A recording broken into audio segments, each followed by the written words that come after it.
It's just creating an argument online of what is emo, who is emo, is this thing emo? And then a lot of people are kind of gatekeeping of it. As somebody who was there. Who was there when it was? I'm like, it used to be a really bad thing to be called emo. I got bullied a bit for it when, this was like a new thing. My Chem became like the hottest thing. People were starting to wear eyeliner and shopping at Hot Topic. And it's like, that's a negative thing. You don't want to be called emo. Part of me was like, oh, I'm just like into goth stuff, lean more into that so nobody bullies me. And it's like, turns out, no, you get bullied for being. You're going to get bullied either way, Brian. Here's the thing.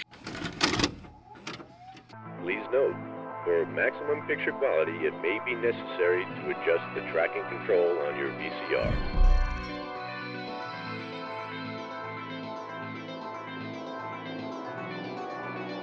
And now for our feature presentation. Welcome to the Emo Social Club, the podcast about music, news, and interviews. I'm Brian. And I'm Lizzie, and we are on Idobi. Welcome. We made it. Finally. Here we are on the radio. We're on the podcast radio. We're on the internet radio, the Idobi Radio. Thank you for having us to Idobi. Thank you for giving the club a chance, to be social. Be social to more people on the internet, it looks like. Be social to more people. This is our first episode. This is our first time here on Idobi. So thank you for tuning in. Thank you for joining us. We'll be here every Monday at 6 p.m. Eastern time. On this first episode, we're going to tell you a little bit more about us, who we are, but we're also going to talk about, I think, the only thing happening in the emo pop punk scene right now, which is Warped Tour announcements. And everything that everybody's talking about, what's on their minds, who's playing, who's not going to play. Yeah, who's not going to play. My Chemical Romance. So we're gonna do some discussions around that, around the Warped Tour stuff in a minute. Before we get into that, we want to tell you a little bit more about us, the Emo Social Club, you, Lizzie, me, Brian. It's back and forth, just so people Brian. Know who we two guys are on the internet. Who is the club? Why is the club? My notes say, how is the club? How? Lizzie, how are you? I'm good, and that's where we are right now. Wow. I know. So when it comes to asking these big questions, one of the biggest things probably to establish is what exactly makes you the guy to go to on the internet when it comes to emo music. My haircut. For the radio listener at home, my hair is fantastic. A little bit about me. I am a musician from back in the day. My band never did anything. Don't look it up. And always been a music fan and a musician and been involved in the scene. And I grew up in Chicago. We're both Chicago kids. Grew up in the suburbs where a lot of the bands that are from the suburbs, like Fall Out Boy, Academy Is, were all popping off in the burbs. And just was super into the scene. Not really those bands at the time. I was never really into like Fall Out Boy when they were, hanging out with like a bunch of people that I went to high school with. But very involved in the scene, very involved in like the spaces and all the venues where these bands like kind of came up, and it was just kind of there. So this has been a passion of mine. Emo, pop punk, that kind of music has been a passion of mine for a long time since. I graduated high school in 2005, if you can believe it. Wow. You were in the prime era. The time. Was at the Warped Tour where Fall Out Boy and My Chem played. I think so, actually. I was there. And in the pit for My Chem. It was madness. And that's my experience. Like I when I talk about a lot of this stuff, it's like, bro, I was there. I seen this shit, I was there when the texts were written. I was there. Yeah. It's a lot of people like, who are on the internet, and damn, this is going to out me, or whatever. But I find it very funny how many people are like, damn, like these kids are so young and they're talking about these bands that like, like they know them, like they were there. And it's like, bro, I was like, thank you. I appreciate you saying that I look young. For the listener at home on the radio, I look very young and fresh. And thank you for your compliments. If you've ever gone to any of our comments on TikTok, Reels, or YouTube, you will see a lot of people disparaging Brian for talking about his opinions and takes due to this. So yeah, and I love it that it's like you're too young to know. It's like, yep, you're right. Thank you. Appreciate you. I really appreciate that comment and you're really putting me in my place of youth. For all my knowledge level, I'm like, yeah, it feels young, feels old. But what's funny too is that anybody could just research anything nowadays. So if you weren't there, you can also just figure it out. Yeah, like I'm not saying like I know a lot. I spent a lot of time in that space, and I'm like I know a lot of this stuff of what happened because I was like did it, like. And I'm not saying like it's not like I've been I've been out of the scene for a while of Panic at the Disco playing shows in 2006, of course, but like it's not like I don't remember what happened and like I can't like speak to it with some amount of honesty and clarity of my memory of saying like, yeah, this is what happened. But I think that like a lot of time has just passed and people see like what they want to see from the internet now versus like what actually was happening in the scene at the time. And I mean, that's fair. MySpace was just kind of popping up. And so there was a lot more like promotion and advertisement that was kind of happening through that versus what we have now where it's like kind of constant drip feeding of like constant content, constant information, people just making shit up, just talking about it. Like, yeah, I know what I'm talking about. It's like, okay, cool. Like, sure you do, I guess. Yeah. Let's just move on to the next guy who but there's also like not a ton of like Wikipedia, like entries on this stuff. I think a lot of it too, because there's been some books that have come out about the emo and pop punk scene too. Yeah. So those are ones that you can obviously read, and there's some first person encounters from different folks. But I think the biggest thing is just talking to those who were there in the war zone. For the listener at home, she pointed at me when she said that and it made me feel old. I think that a lot more bands need to do like oral history stuff on podcasts and stuff, which... So what if we bring back drunk history, but it's telling of just whatever happened during whatever band's lore? That's what I'm saying. Like the Panic at the Disco explaining Fall Out Boy. That's like a perfect thing that happened to like explain that story from people who were there and people who, learned it directly from the source. And in some ways I want to like tell some of those stories, or at least like, people might know the story of some of the stuff that happened at that time, but I'm hoping that like, at least when I give my thoughts or opinions on something, that like, it's just how I felt in the space at that time. And it's not necessarily like, this is known truth and fact as much as it is like, this is what was probably happening over here. But at the time, before we really knew, like there was a thing I was saying about like Panic at the Disco recently that, Pete Wentz was heavily involved with Panic at the Disco when they were starting, when the band was becoming, when the band got signed and the band started to put out music, Pete Wentz was directly involved in Panic at the Disco. So we made a video that recently went viral. So if you know us at all, you might know us from this video, but talking about how like Pete Wentz was very clearly influenced by the movie Closer around 2005, because the movie came out in 0405. So Panic at the Disco had two song titles that start with quotes, lines from that movie. And then he also wrote lyrics on Infinity on High in Thanks for the Memories that are also quotes from the movie. So like there's some connection there. Pete Wentz is involved. And like, so at the time when I had watched the movie and saw the bands, I'm like, oh, okay. Like this must've been someone influencing somebody. And because Pete Wentz was also potentially, this was the story of the time, is that Pete Wentz was writing lyrics with Panic at the Disco, that he was involved in some way creatively with Panic at the Disco. I'm not saying that I know that he was like sitting in the room and going, call the song titles this, but I'm saying like that was like what we, like everybody thought Panic at the Disco was Fall Out Boy just doing another band.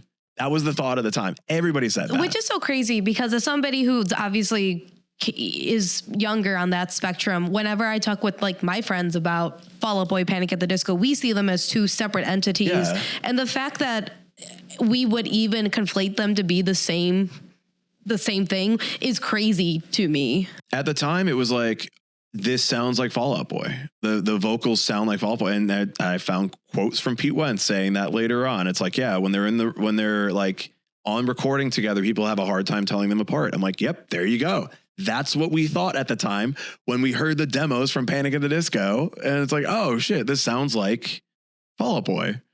I'm not saying that somebody hearing it after the fact is going to go, oh man, I got those confused. But it's like, when the stuff is just starting to come out and the stuff is being drip fed to you on these websites, there's a very different take from it. And I mean, Panic at the Disco did not exist when I was in high school. Like, they only existed after I graduated high school. So like, I had a college level experience. See, you tell me these things and I understand it's because we are a handful plus years apart in age, but that is a wild concept to me.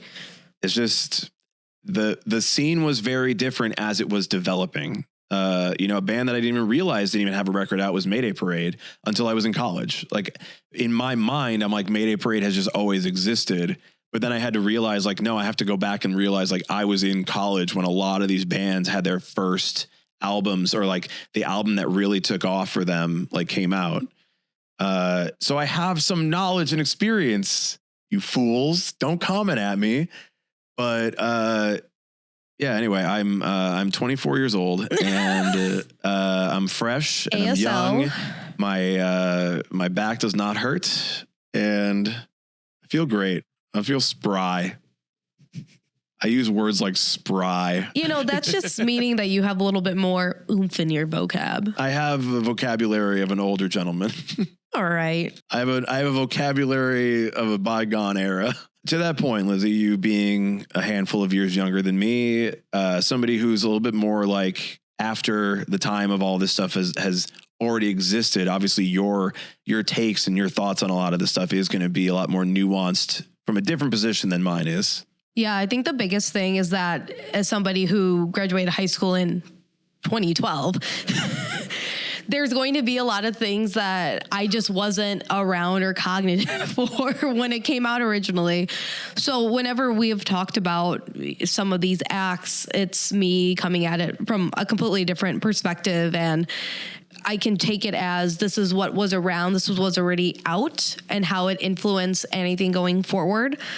But I've also worked in radio, so I always am trying to keep up with what is like new and fresh. What are the latest waves of many waves of emo that are out there? There's so many. I think we're allegedly on the 6th wave right now. You could do that is the best meme that's come out like recently about that. Is like you could do literally anything else with your time. Well, here's the thing. I'm not on Reddit making the wave. All right. I have other things to do. Don't bring the internet home with you.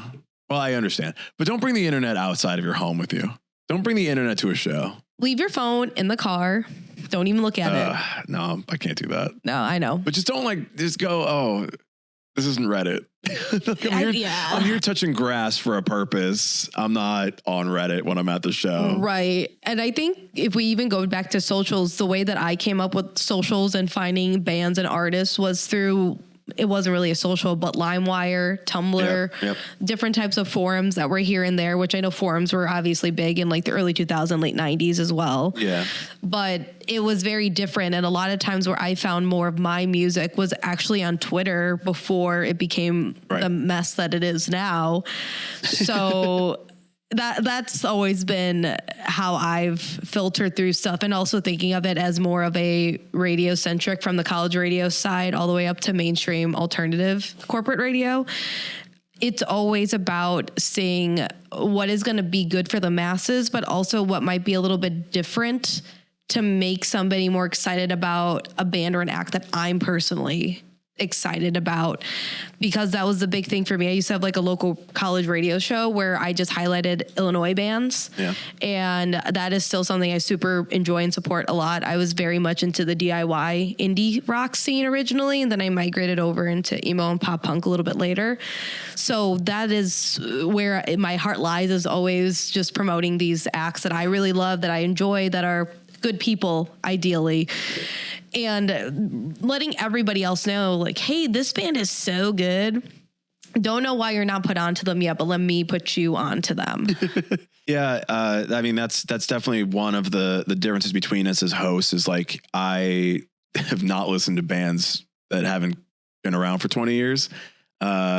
there's a lot more bands that like have been around for a long time that in the past couple of years I've dove into and have gotten really into. But when it comes to like new bands and new artists and discovering these new artists, like that's definitely something that you're more like as a natural thing that you just do. Something that I rely on you to keep me abreast of new artists. We did what's our album of the year, and I had asked Brian what they were, and he sent me the bare minimum, and I said any honorable mentions. The 3 records I listened to from last year, and then I only listened to bands from 20 years ago. That's literally what we put on the graphic and said, here we go. Let's discuss a little bit. Like so as somebody who wants to put people on to new bands, like what are some bands that you're listening to right now that's like exciting you, that's making you want to put people on game for them? Yeah, you need to know game. I think, again, going back to my roots of being a big like local Chicago scene supporter, Valithy is this really almost like 2000s core reminiscent scene core band that has a mix of female and male vocals as well. And it's so engaging, and that if you are looking for something like that, but a little bit more diverse, this is what you're going to look for. And they are so small that it's, you listen to the recordings and you say, oh, this was definitely recorded in someone's bedroom, but it's so good. And that's one band that I would definitely say. And then also our friends at Football Head, because they're doing kind of this early 2000s, almost butt rocky, but also pop rock.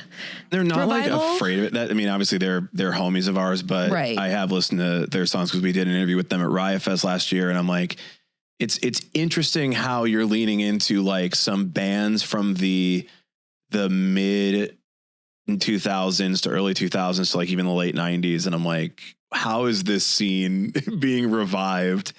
I mean, we branch out, and we're obviously like an emo podcast, but I think we try to listen to as much different styles of music, and obviously the emo scene is not so, although people try to define it as one thing, I think it's a very open-ended conversation.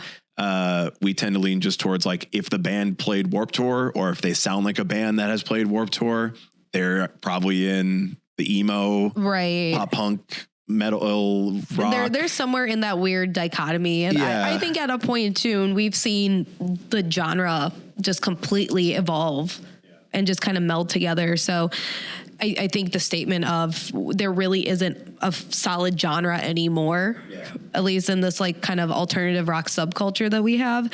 And I think that that's good. And then it's also sometimes negative, but I think for the most part it's introduced a lot of folks. It's just creating an argument online of what is emo, who is emo, is this thing emo? And then a lot of people are kind of gatekeeping of it. And I'm like, bro.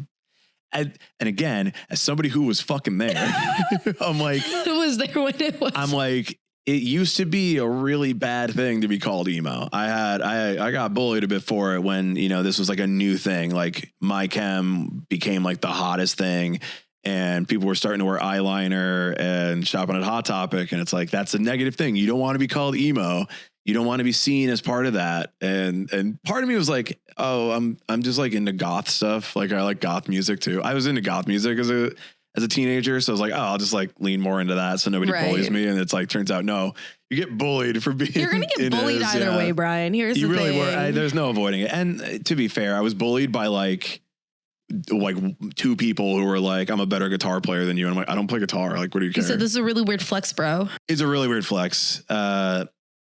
And like, whatever, my experience of being bullied was not really that bad. And once those bands started to get very popular with girls, it's like, oh, I don't care.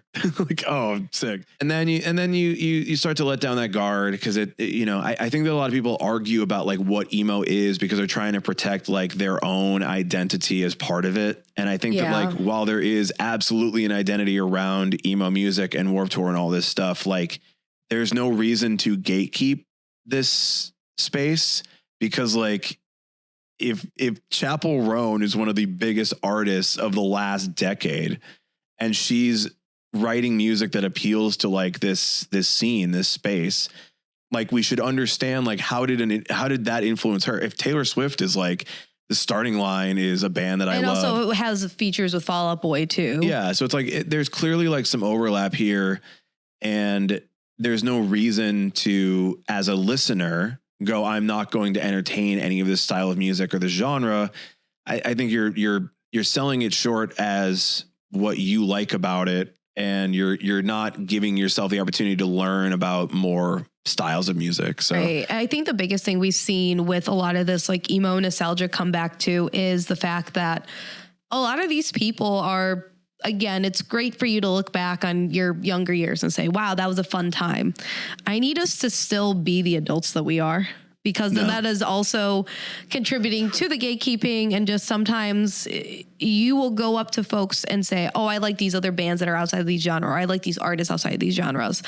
And then I feel like I'm back in sophomore year of high school saying, why do you listen to their music? And I go, brother, you're 35 years old. Well, yeah.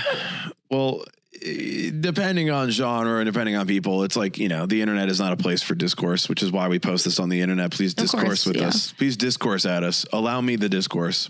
But, you know, I even think like the only real like new artist I've been listening to lately is Julia Wolf. Yeah. Because she's been doing a lot of like features with other artists. She did a lot of festivals last year. We saw her at Warped Tour. We saw her at Riot Fest. And I was like, okay, I have to listen to this. The song In My Room is like all over TikTok. Like, I got to check this out. And I think much like an artist like Chappell Roan, like obviously she's making more rock focused music, but it's got a lot of like hyperpop and like almost like bedroom pop production of like stuff that's like popular now. And I just find the album, the new album Pressure, like really interesting, and I really enjoy it. And I think that a lot of people would be like, I'm not going to listen to that because it's like a woman vocalist. So it's pop music. It's not guitar driven. It's not like this. It's like, no, there's some heavy stuff on this record. There's some very good instrumentation that's in there that keeps it interesting. That's the thing, because it's never so continuously bedroom poppy, because you're going to get thrown in to like a nice hard rock riff. And also like the lyrics are very like sad girl, sad shit, person, you know, sad person shit. And it's like, you're absolutely from this space, you know, you're writing it from that space, and you just want something that sounds like your own thing, that doesn't sound like something from the years past, or it sounds like somebody else. It's like, you know, I think one thing we run into with a lot of bands now is like, how do you write something new when you've been around for so long? Yeah. And you do look to new artists to do that, but you also, you know, as an artist, as who's coming up, it's like, do you want to write something that sounds like this other band, or do you want to write something that sounds like you? And I think for me, I tend to find a lot of bands that are newer end up trying to sound like something that's older, or bands writing their newest thing want to sound like what's popular and not like themselves. And so I'm very interested when there are new artists that are playing with genre and playing with new stuff that I'm like, oh, this sounds like you. And I think we both agree Hyperpop is one of the most interesting places where that's happening in the last like 5 years. Like 100 Gex is like both of one of our like favorite bands of the last 5 years. And those kind of artists just really interest me as like, this doesn't sound like anything that I listened to from 20 years ago. And it's like, oh, what are some new bands? I'm like, oh man, I understand we want these kids in the garage, but I'm like, also like, pull out your laptop. Like it's okay to pull the laptop out in the garage. Yeah, you can go in the garage and pull the laptop out, but I don't mind the bedroom pop. I don't mind bedroom production. A lot of artists that I really like from the emo scene, like the Ready Set, are like that, where it's like Hello Goodbye. It's like one dude just like kind of experimenting, exploring with sounds on the computer. That's kind of how I started making music myself. And it's like, yeah, I like some of that stuff, you know? Yeah, just bringing it all back. I will say what you also kind of mentioned about some of these older acts taking to newer acts and try to draw out what they like, what they don't like. I would argue too, is that there's a lot of newer acts that are in the same sphere of some acts that are slowly making their way up in prominence, which I love to see within the emo genre. And then I listen to it and I say, are you copying Hot Mulligan? I said, and I don't know if we're at that point that anyone should be doing that. No, look, if you can sell out, you will be imitated. Often imitated, never replicated. Is Midwest emo a genre? Absolutely. That is what I primarily listen to. Is this newer, and I'm not calling it wave. I don't give a fuck about emo waves. You don't want the 6th wave? I don't want the wave. I don't give a shit about it. It's not real. It's made up. Points don't matter. But we're going on Reddit. Is it Midwest emo? Debate. I think the biggest thing is the Midwest emo has become outside of Midwest, obviously, because there's a bunch of bands that you can say are Midwest though. Arm's length. They're from Canada. That's the Midwest of another country. Is it? Yeah. It's Toronto. We're calling up our Canadian friends to Toronto ask. is like an hour away from Detroit. And so if Michigan is Midwest emo, which it is, absolutely. Yes. That's Hot Mulligan's hometown. So are they I would adopted? say Toronto can be Midwest emo. We have similar weather patterns. That's what drives the emotions. Is that actually of that how music. we figure it out instead? Okay. I gotta say, I do think that weather patterns are a major reason why it's Midwest emo. I think I think that Midwest emo is no longer just the Midwest. It is its own thing now, because people will still be online and argue about it, saying, "Oh, they're from upstate New York. Oh, they're from Kansas. I don't know where some of you guys Kansas are from. Midwest. I don't know." Weather patterns. I think Midwest emo has become something completely new in this emo generation, especially those who are coming up with this new wave. So after Hot Mulligan really started to hit their stride with that 5th wave emo, everyone was saying, okay, the best band in this, one of the best bands in this genre during this 5th wave has made it to arena rock. And now everybody's saying this coworker music, whatever. We'll move on from that to another day. We're throwing that term around too much too. I know. Yeah. You guys don't really understand what that means. But when we get to what's next, we are seeing a resurgence within Midwest indie emo that was popular a decade ago coming back, which is great to see. But then we see a lot of newer bands starting to become influenced and come out of the woodwork as they're in high school and like college. So we are getting some new intricate sounds. And I think that that's what will keep Midwest emo as actually like the consistent real emo. Okay. I'm not arguing with anybody about that. I think the term has been overused, but I also don't know what else to say about it. And if it makes a lot of kids on the internet upset, I'll keep saying it. That's fair. I don't think it matters. I do think that if it's like, I think what happens in the Midwest is generally more influential on emo music than what happens on the coasts. Yeah. And I say this about like one of the best things about growing up in Chicago, as far as our music scene, is that because we're not making like in my idea of everything, like there are bands from New York, like the Strokes, where it's like, you are very like, even if you're making emo from the East Coast, My Chem, Census Fail, the Jersey stuff, Thursday, like that is a very specific thing. And it sounds like that, and no shade at all the Jersey scene, because a lot of those bands are sick. It is amazing. But then you look at like California, and you look at like what the warm weather does there, and you look at like what they got up in New York and all the like, and we don't have like a touring culture here where you can just like go to like other cities so easily. Like it's much harder to tour in the Midwest generally than it is on the East Coast. And I'm sure it's the same thing in the West Coast as well. But obviously there's a lot more people on the West Coast than here, and there's a lot more nice weather. So cool. And then there's Florida, which is like its own.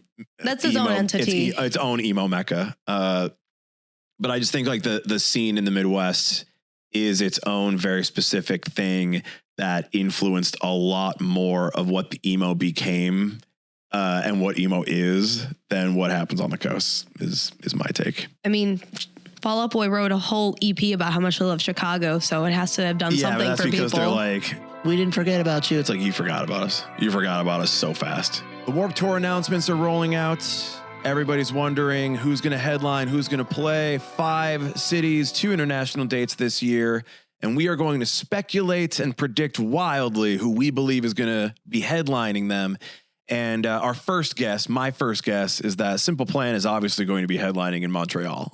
I think that that's the most obvious, honestly. Even though nothing is announced, I would just assume, because Simple Plan is not announced as of yet. We're recording this as the things are rolling out. Simple Plan has not been announced, but I think that it would make the most sense that Simple Plan is headlining in Montreal. Now, maybe you're sitting there and you're like, but Brian, Avril Lavigne is also Canadian, and Avril could also be headlining. You know, they can just have double headliners. And here's the thing, you know who else is from Canada, who has just been popping up at every single big tour is Derek Whibley of Sum 41. Yeah. Not playing any Sum 41 really, but just probably showing up, doing a couple things. Sum 41 won't play, but Derek will be there. Yeah, we love Derek. It's just, he just shows up, and I think that's fun for him. You might be curious because we're saying headliners, which Warped Tour traditionally does not do announcements like this. The reason that these announcements are rolling out with kind of just like, here's some big bands, here's some newer bands, is to give everybody a fair shake at attention as being on the Warped Tour announcements, the Warped Tour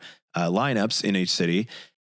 We saw this last year with the 3 dates that they had, kind of had the same headliners at every date. And I think that you can see that these headliners are going to probably be picked as large bands that sell tickets, even though you now have many bands across the festival day that can obviously sell tickets. One of the biggest ones is most likely potentially Pierce the Veil headlining down in Mexico, and I think throughout the rest of the Warped Tours, honestly. I mean, I think Pierce the Veil, because they did not do it last year, is kind of a lock on this year. Like, I think that they're kind of a lock for this year. They did a lot of touring last year. I don't think they've announced anything yet.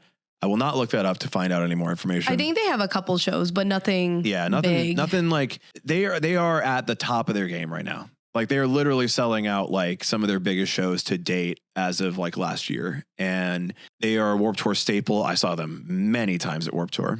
Yeah, they bring in so many people, and thinking about those who headlined this past Warped Tour season is the best way to probably put it. Is those are bands that we traditionally have seen kind of move up the ranks to being almost arena type bands.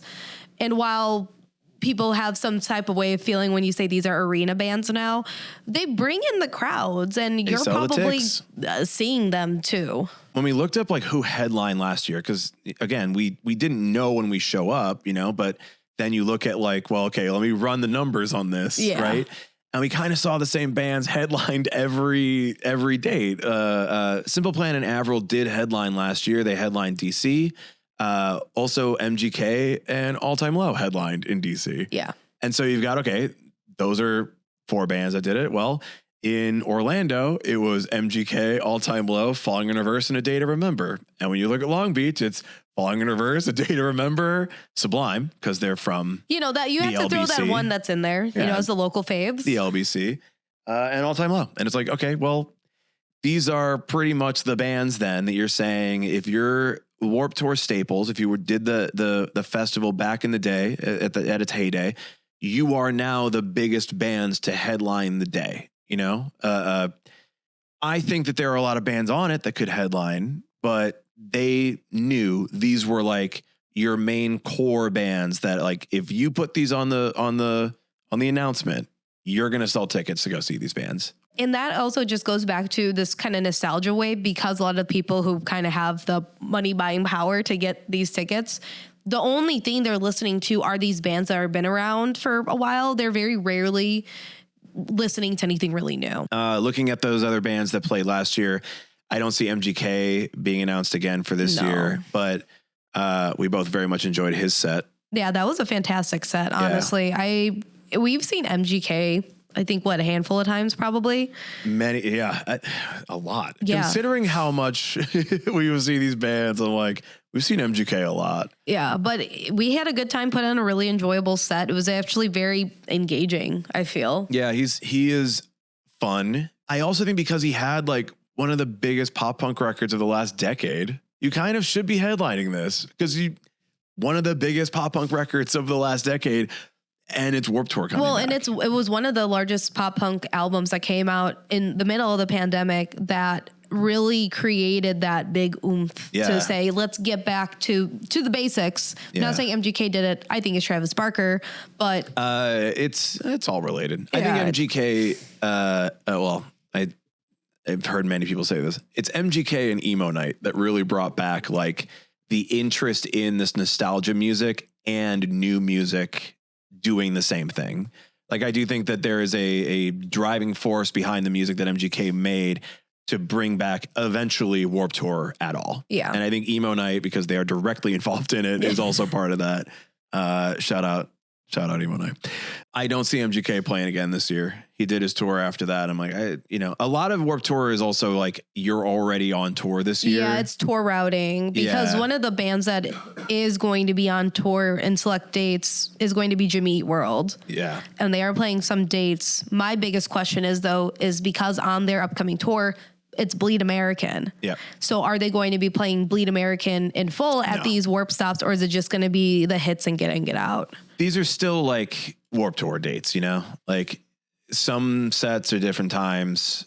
I think the reason we're saying like headliner is because they're playing last, or like the last two bands of each day, and their set times are a bit longer. And that is a headliner set. Like back in the day, it was everybody gets 30. Maybe you get 45, maybe you get 50. But in this case, like what we saw last year was like, these were hour-long sets for the headliner. You play a full thing, you get a whole stage set up. It's a headliner performance. You are here to be the thing that everybody watches at the end of the day on the main stage, which is, someone's going to say, oh, well, there's other stages, like there are smaller stages and there's like the other two like big stages. I'm like, yes, I am aware. Pretty sure everybody was mainly watching A Day to Remember, man. Yeah. Like I get it. That was packed in so tight that I was trying to look down and see if there was any pits happening, because we were kind of on a elevated level. Yeah. And I couldn't see anything because everyone looked packed like sardines. Everybody wanted to be in there. And A Day to Remember, I think only in the last few years has actually kind of gone to that arena rock level too. Yeah. Because they have finally released some newer albums. Love that for them. And I'm very happy for but you. It's gotten like this mainstream Octane core audience that people are going to come because it is that type of alternative, a little bit metalcore, just metal, and just a little bit more hard rock is what I would probably put them in now, really. Oh, yeah. So they're able to pull. And I think they obviously still have your general repertoire as well from back in the day. They have some records that had just a lot of hits on it. We've talked about Homesick before, and I'm like, that is a 10 out of 10, like no skip record. Like they play that in full, everyone's in. They play most of the songs off of that, everybody's in. And then the record after that too had like, I think like 5 singles off of it. Like it was a lot. That went nutty because they were riding a high. They were like known for like kind of owning Warped Tour back in the day too. They had like an inflatable thing that went up on top of the stage because they were like, yeah, you can do whatever you want. You're A Day to Remember. You have a truck for merch. Yeah, I remember researching more about Warped Tour and just a lot of the bands that were on there, because obviously my first Warped Tour wasn't until 2008, 2009 when I was 12, 13 years old. So sorry, I had to throw up out of my oldness. Yeah, that's crazy, man. But researching a lot of this stuff and saying, oh, this was the culture, this is what I can kind of gather from it. I think it's interesting because we don't see a lot of bands kind of keep that consistency to be as popular without having a lot of harsh criticisms for anything they really put out. Yeah, except for me. Listen, I don't think either of us agree with that last one. Their new stuff is not for me. Yeah, the Big Ol' album is not for me. But it, who cares? They're popular. They got their fans. Another band that's very popular that's not for us is the other headliner, Falling in Reverse from last year, which not for us. I have said some piece about them on the internet, and I don't appreciate how the fans of that band jump in the comments to defend any slight bit of criticism about the singer. I'll just say I watched that set last year, and it was a lot of people watching that. We were in Orlando. That's the hometown of a lot of fans of that. And I know a couple Falling in Reverse songs. Like I've listened to that band. I listened to that first record and I quite like the first record. The first record goes kind of stupid hard. But a lot of the newer stuff just felt so whiny and so like, I was like, how are we watching this? This is annoying. I think the one thing is that there is some type of stage performance and production that does kind of help with it to an extent. The whiny stage I know. It gets to a point where I understand why the lyricism of some of the songs are being pieced together. And I'm all for music. I'm a loser. I'm an addict. I'm so goddamn problematic. I'm like, and I think music experimentation is good, but at a certain point, you have to be realistic and say, hey, this isn't good, and I should maybe stop and reformat this into something that will be good.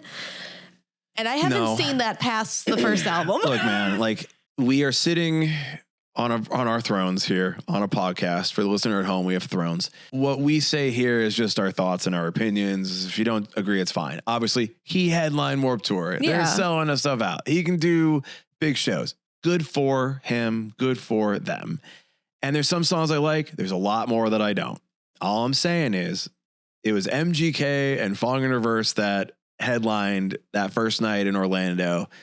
And MGK came out with his whole stage set up and played his songs and talked about how much it meant for him to be there. There were a lot of like, there's this sense of like, there's a community, there's a group of people here, like celebrating this moment for MGK to be performing his pop punk record at a Warped Tour date. There's a big stage, everybody's performing and having a good time.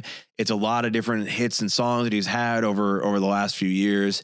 And it just felt like a, I don't know, like a community, you know? And then to like see like his set end, and then Falling in Reverse comes on and he does this like little bit where he's like, I was the first person in this scene to like do hip hop and rock music together. And I'm like, I don't even know how to argue this point, but like, it just feels like you're like, you gotta be so whiny and throwing shots out to get like your audience like on your side as like, yeah, man, you've been. And like, nobody is really, if you're in there and you're ready to watch Falling in Reverse, you don't need to convince anybody. If there's people walking around, they'll either stay and be like, sure. They're on your team, bro. We're somewhere else. It doesn't really matter. Yeah. But also to say that is a really wild statement because there are so many other acts out there that already were doing it previously. I don't even know what you're trying to make, man. It just felt very inauthentic. And this is very light criticism of somebody who was doing very well. So you don't have anything, you don't need to be angry at us. And there are people who are out there who say that MGK is also insincere, but every time that we have seen him at usually a more rock-centered or punk-centered festival, he is very appreciative. Yeah. And you can kind of, I don't know the guy personally, but he just seems like he gets it. I did not feel, you know, as somebody who knows some songs by both artists, as somebody who's not like, you know, the biggest fan of MGK as a full on artist, but like the pop punk records, I'm like, yeah, I see this. I see him playing them. I see him having fun. That's all I need as an audience member. Yeah. And I'm like, yeah, this is not to take sides or pit people against each other. I don't really feel anything one way or the other. And I hope everyone's well and leave me alone. It's fine. You can just say, oh, this guy doesn't like what this guy made. That's okay. That's fine. Yeah. We can all just be okay with other people's opinions on the internet when it doesn't impact you personally, especially. Yeah. Some of the other bands, though, that we know so far are announced. Hot Mulligan, do you think that they could headline? While I do think that they are number one hot new up and coming band. Yes. And I know that they've done a lot of numbers. They're very popular. They're incredibly popular. I don't see them as headlining. Okay. I don't see them as at the same level, and I don't see them as having the longevity that a band like Pierce the Veil, A Day to Remember has. And obviously like saying like, okay, well, MGK headlined and MGK has 2 pop punk records, 1.5 pop punk records. And like, well, okay, why did he headline if he only has 1.5? Well, MGK is mainstream. He's been in the zeitgeist for a little bit longer. Yeah. Hot Mulligan is still technically underground in the sense of some of the music. No, I disagree with you there too. They are not underground. They're just not mainstream radio for rock. Normies.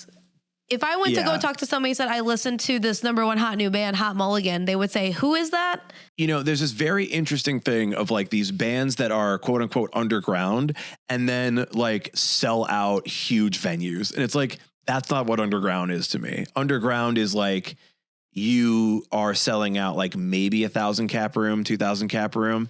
But if you're playing like large venues or if you like open for Fall Out Boy, like, you are not underground. The biggest thing, though, is you have to rank it in terms of, does most of the mainstream, normal, everyday person know of at least one song from this band. Otherwise, you are still kind of in this, not super underground, but you're still not at that same discoverability. I can go up to any random person, say, you know The Middle by Jimmy Eat World. You know any song by Fall Out Boy. You know that one Panic at the Disco song, okay?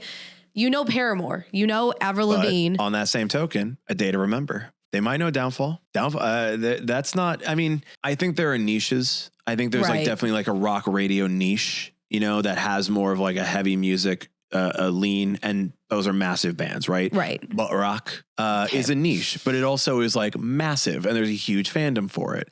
I think our scene has a huge fandom, and I do see Hot Mulligan kind of at the new wave of this fandom, and them playing Warped Tour makes absolute sense to me. Yes. But I don't see them as headlining. I see the main stage. I don't see you as the last band on those Maybe stages. you're at 6 o'clock, 7 o'clock. Evening. Yeah. Yeah. But you're going to say they should headline. Yes. First band that was announced this year, doing the 25-year anniversary of Bleed American, Jimmy Eat World. I'm going to go ahead and say I don't think they're going to headline either. No. As much as Jimmy Eat World is a staple, I think just again because of how the scene is right now, I think they would probably have maybe like a 5 or 6 o'clock slot. The thing is, like, it's so interesting to me when you think about how big the middle is. Yeah. And you're like, that band's still open for Fall Out Boy. Like, that band is still not like I'm sure they could headline some festivals, and obviously like they're going to be playing big shows this summer. Right. But I don't see them as a headliner. But I'm like, The Middle is a great song that is like everyone knows The Middle. Yes. It is like one of the most popular songs of all time, period. And yet not a headlining band. And side note, Jimmy Eat World, phenomenally good band. Oh, absolutely. Generally. Amazing live. Great songs, great artists. They write banger after banger. They've got some albums that are severely underrated, like Futures is a great fucking song, great album. But it's like, yeah, we're like not quite in that space where like everybody knows how good Jimmy Eat World is. I think it's again because they are still in that original emo scene of this is what real emo is, and they obviously go off, but it's not going to be the same as a small emo that has been more popular. They're not stadium. They're a big venue, but they're not stadium. They played stadiums, but they've always been with somebody else attached. So I think with that in mind, thinking about Fall Out Boy, do we think that they could make an appearance? If we're speculating wildly, I think it's possible. Okay. I think that it's possible that Fall Out Boy could play a date of Warped Tour this year. I think maybe 1, 2 would be pushing it. I think that they could maybe do like Mexico City, because if we're going to think of if they are doing potentially any tours, they're already kind of be routing through the United States. So, but then do you think like it's a destination for Fall Out Boy? Like, I think that like if they're like, we want a headliner to make it a destination for the show. Yeah. Like, and this would be the first time Fall Out Boy has played it since 2005. Like, which I think would be a crazy thing. So they would have to make it kind of big. And I think like that, then you're like, okay, you're playing all 5. Yeah. Like, I think they're like, no, we're doing Warped Tour this summer. It's all 5 dates. And I see Warped Tour. Well, and if they were to do it too, the biggest thing is, one, they would obviously be main stage. Would you even have any other bands on any other stage to counteract them? You'd have to. You got to do it. If we're speculating wildly, though, like a more realistic band to me would be Bring Me the Horizon. The bands we saw headlining majority of the stops last year were heavy bands with breakdowns, metal, radio, rock, and Bring Me the Horizon is legitimately like the biggest band in that scene to me. Yeah. I know that they are doing their tour this summer. They have a lot of dates already booked, but I do think that there is, I think there's a lot of reason for them to do all 5 dates of Warped Tour this year. If just to be like, yeah, come on. Like, you're the biggest band that can be on Let's this. just do it. Yeah. We got to bring everybody back in. The only thing that I could say is like, they just did like a bunch of like South American dates. So they might not do Mexico City because they just did like a whole Mexico City date. But I could see them at all the US dates for sure. I didn't look up if they're playing any of them or if it conflicts, and I don't care because I think they should. I love Bring Me the Horizon. Brian's just going to will into existence. That's me speculating wildly, but I think it'd be so sick. I think the other one that we really would want to happen, but we really don't know, would be Hayley Williams, and not Paramore. Hayley Williams individually solo. Now, Hayley Williams as a solo artist is not headlining. Her music is not as well known as Paramore. Paramore headlining, no question. One of the biggest bands of our scene. I don't think When We Were Young is happening this year. It doesn't seem like When We Were Young is going to happen. It feels like everybody's already getting sectioned off into their little corners of like, everywhere with Warped. Everyone's doing their own tours. Warped Tour is now doing 5 dates. They've got a lot of these announcements coming out with a lot of the bands that would do When We Were Young. And Sick New World is happening too. So there's a little bit of overlap, not too much, but a little bit. But I think that like this is, Paramore is one of the major emo pop punk headliners, along with My Chem, along with Fall Out Boy, and along with Panic at the Disco. And I don't think Panic is playing this. No. Fall Out Boy are speculating wildly about. My Chem is not playing this. Do you know what kind of terror would just happen if they did? No. Safety issue. Realistically, I'm like, Warped Tour cannot afford My Chemical Romance. That is millions of dollars. But I think Paramore is like the only other like headliner that could do it. But Hayley is the one doing the tour this year. No Paramore. Yeah. And I'm like, she's not a headliner. Well, she is. My other reason for bringing it up is because she's already doing 2 other, granted, not really pop punk or emo festivals. It's going to be more jazz and like kind of indie rock leaning. Yeah. But she is doing some of them. So I wouldn't be shocked if she hopped on at least one of these dates if it worked out with her upcoming tour schedule. It could be good because her tour sold out so fast. It's like, dude, it's the only other way we're going to get it. Yeah. Like we want to go, but like it's sold out like immediately because that record is incredibly popular. Her music's very good. And she went on a really good press tour. Oh yeah. And people love her. Like, both emotionally and like just her music and her sound and like everything that she does. It's like everybody just loves her personality. And like as not a lot of women are headliners, not a lot of women can be at the end of the day on that stage. Yeah. Pretty much all dudes except for Avril last year. So. And the thing is too, as much as I love Avril Lavigne, you can't just keep throwing her on there and saying, hey guys, we got this like, one girl here. Yeah, I know. It's like, we need a girl. It's like, well, Avril's available. It's like, that sucks. And not, Avril's a wonderful musician. And as far as we can tell, a very nice person. Yes. But there's got to be more women that are taking the stage as well. And not in a like backup capacity, like in front of the stage, like singing and being a front person. And in our scene, really the 2 are Avril and Hayley. Yeah. And obviously there are other ones that are out there, but ones who have transcended from early 2000s to now. That's kind of it within the specific emo pop punk genre. I mean, I definitely hope she's on there in some way. I could see her being like direct before the last band. If they were like, it's Hayley, we're doing it. We don't care. They could not do it the same way they did last year, where it's like, it is more randomized, shorter sets. It's not as like, this is clearly a headliner. Cause again, looking at it from last year, we expect it's going to be the same sort of thing. Yeah. Well, that was our wild speculation, our considerations of who's already been announced. And by the time this comes out, I'm sure there's going to be more. If we're right or we're wrong, let us know wherever you're watching this or listening to it. And this is part of our Idobi Radio show on Idobi Radio app every Monday night at 6 p.m. Eastern time, 5 p.m. Central is our time. So make sure you're always downloading the Idobi app and keeping up to date with us, and also following us on our socials as well, over on YouTube at Emo Social Club, over on Instagram at Emo Social Club, and on TikTok at X Emo Social Club X. Yep. Next week, we'll be back with another episode. We are going to dive into Pierce the Veil a bit more. Yeah. I'm going to make Lizzie a fan of the band Pierce the Veil. So if you're a fan of that or a fan of men yelling at women to like music, tune in. Oh, what a great way to bill it. Oh, I'm sorry. Do we want people to listen? Stay tuned. We'll see you next week. Bye.